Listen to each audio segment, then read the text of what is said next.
2023ஆம் ஆண்டிலும் பலவிதமான எதிரான சூழ்நிலைகளில் பயப்படாதே, நான் உனக்கு துணை நிற்கிறேன் என்று துணை நின்று இம்மட்டுமாய் இந்த ஆண்டு விழாவினை சிறப்பாய் நடத்த உதவி செய்த எல்லாம் வல்ல இறைவனை நமது ஆண்டு விழாவிற்கு வருக வருக என வரவேற்போமா?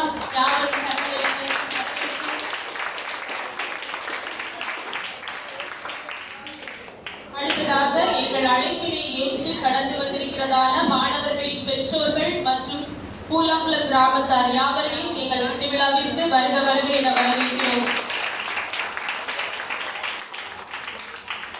மேலும் இவ்வாண்டு விழாவினை சிறப்பித்துக் கொண்டிருக்கிறதான நமது டியூஷன் ஆசிரியர்கள் மற்றும் டியூஷன் மாணவர்கள் யாவரையும் நமது ஆண்டு விழாவிற்கு வருக வருக என வரவேற்று எனது வரவேற்பு